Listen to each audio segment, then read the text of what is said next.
Hello everyone. आप लोग जैसा देख रहे होंगे इस बोर्ड पे लिखा हुआ है चैप्टर ऑफ क्लास 7। तो आप लोग ये सोच रहे होंगे कि ये क्या लिखा हुआ है। तो मैं आपको ये बताना चाहूँगा कि मैं आज से अपने यूट्यूब चैनल टॉप लर्निंग पे एक क्लास स्टार्ट करने जा रहा हूँ। सबसे मैं पहले क्लास 7 को पढ़ाऊँगा और आप लोगों को मैं अपना पहले परिचय देना चाहता हूँ। मेरा नाम यश कुशवाहा है और मैं इस चैनल पे आपको पढ़ाऊँगा। और सबसे पहले हम लोग देखते हैं कि क्या हमको किसको पढ़ाना है। तो हमको सबसे पहले क्लास 7th को पढ़ाना है और कुछ चैप्टर्स लिखे गए हैं और ये इंट्रोडक्शन क्लास है। तो मैं आपको पहले इंट्रोडक्शन देना चाहूँगा कि क्या क्या क्लास 7 में पढ़ना है, क्या क्या इस चैप्टर्स के कंटेंट्स हैं और क्या क्या हमको इसमें देखना है। तो चलिए मैं आपको बताऊंगा कि क्लास 7 में क्या क्या हमको पढ़ना है और क्या क्या चैप्टर्स हैं, किस किस तरह उसका कंटेंट्स है और क्या क्या उसमें कैसे उसका क्लासिफिकेशन किया गया है। तो सबसे पहले हम लोग देखेंगे फिजिक्स। फिजिक्स में हमको क्या क्या पढ़ना है। तो क्लास 7 में सबसे पहला चैप्टर हमको फिजिक्स में पढ़ना है हीट, उसके बाद मोशन एंड टाइम एंड उसके बाद electric current and its effect, उसके बाद लाइट। तो मैं आपको इसके बारे में थोड़ा थोड़ा बताता चलूंगा कि हीट में हमको क्या पढ़ना है, मोशन एंड टाइम्स में क्या होता है, इलेक्ट्रिक करंट एंड मतलब थोड़ा थोड़ा उसको क्या बोल सकते हैं कि एक आपको अंदाजा मिल जाएगा, एक आपको एम मिल जाएगा कि हमको उसमें पढ़ना क्या है। तो सबसे पहले चैप्टर है हीट। तो हीट में आपको जैसे सुन के ही लग रहा होगा, हम लोग बहुत बचपन से भी पढ़ रहे हैं कि हीट का मतलब क्या होता है, हीट हम कहते हैं किसको है। तो हीट का सिंपली मीनिंग आपको अभी बता देता हूँ कि हीट जो होता है हमको हीट से पता चलता है ये कितना कोई बॉडी कितना गर्म है, कोई बॉडी कितना ठंडा है। तो हीट के बारे में उसमें कंटेंट्स जैसे हम लोग पढ़ेंगे थर्मामीटर के बारे में, टेम्परेचर के बारे में, उसके बाद सी ब्रिज लैंड ब्रिज क्या होता है, ये सब पढ़ना है हमको हीट चैप्टर में। उसके बाद मोशन एंड टाइम। तो मोशन का मतलब कोई भी चीज, जैसे कोई चीज रेस्ट में है हमको उसको मोशन में लाना है, कोई चीज कोई बॉडी मोशन में उसको रेस्ट में लाना है। तो हम उसमें किस में पढ़ते हैं, मोशन।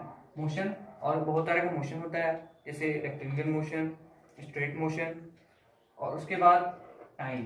तो टाइम के रिस्पेक्ट में मोशन का क्या कंडीशन होगा वो हमको चैप्टर 2 में पढ़ना है। उसके बाद electric current and its effect. तो इलेक्ट्रिक करंट जैसे हम लोग सिंपली सभी जानते हैं कि करंट होता क्या है, उसके इफेक्ट को पढ़ना है किसमें, electric current and its effect chapter में। इफेक्ट का मतलब उसका प्रभाव, इलेक्ट्रिक करंट के कारण उसका क्या प्रभाव होने वाला है इलेक्ट्रिक करंट का, उसका और प्रभाव क्या पड़ेगा वो हमको करना है चैप्टर 3 में। और लाइट का सिंपली आप लोगों को पता ही होगा क्या होता है। और केमिस्ट्री, उसके बाद आते हैं केमिस्ट्री में सबसे पहला चैप्टर है फाइबर टू फैब्रिक, उसके बाद एसिड बेसिस एंड सॉल्ट्स, उसके बाद फिजिकल एंड केमिकल चेंजेस, उसके बाद सॉइल।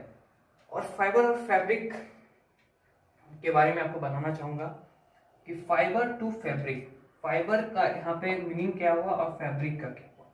फाइबर से फैब्रिक की ओर जा रहे हैं, मतलब कि कोई क्या बोल सकते हैं कि कोई चीज है जैसे कि मान लीजिए आप कि कोई थ्रेड है, तो थ्रेड से हम किस तरह ऊल बनाते हैं, थ्रेड से किस तरह कॉटन वस्तु बनाई जाती है, उसी चैप्टर को हम उसी को डीपली करंट में उसको डीपली में जाके पढ़ेंगे किसमें, फाइबर टू फैब्रिक में।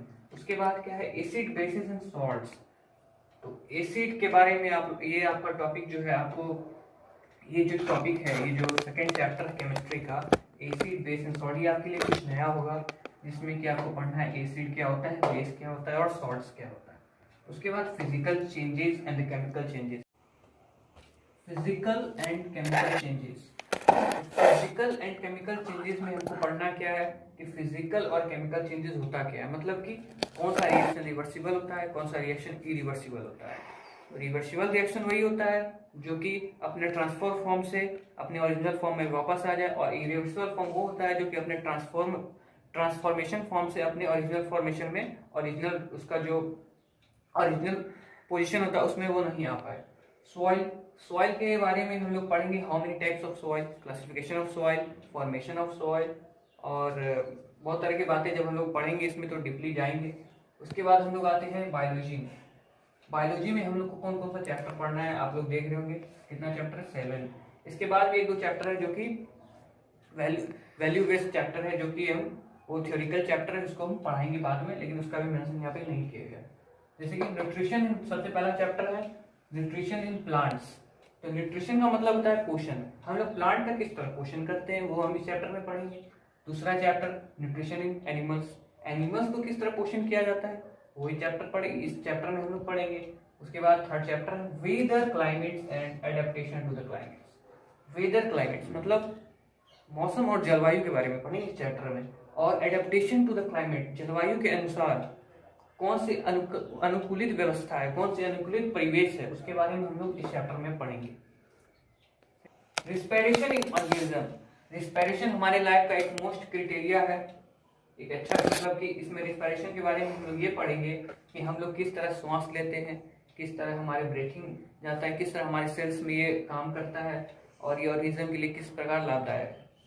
Transportation in animals and plants, transportation का मतलब आप यहाँ पे समझ नहीं आ रहा कि एनिमल्स और प्लांट्स में ट्रांसपोर्टेशन का जरिया कौन सा होता है। तो ट्रांसपोर्टेशन का मतलब होता है एक जगह से दूसरी जगह ले जाना किसी भी चीज को, वो कुछ भी हो सकता है। जैसे हमको यहाँ एनिमल और प्लांट्स की बात करनी, तो प्लांट्स और एनिमल्स में क्या ले जाया जा सकता है, सेल्स के द्वारा कोई मिनरल्स ले जाया जा सकता है, ब्लड ले जाया जा सकता है, वाटर ले जाया जा सकता है। तो प्लांट्स में आप लोग क्या अपने जाइलम और फ्लोएम के बारे में पढ़ा है, जो कि हमको प्लांट्स में पढ़ना है, जो कि ट्रांसपोर्टेशन क्या किसका करता है, वाटर का, फूड का, प्लांट्स और एनिमल्स में। ये जाइलम और फ्लोएम प्लांट्स के लिए और एनिमल्स के लिए सेल्स।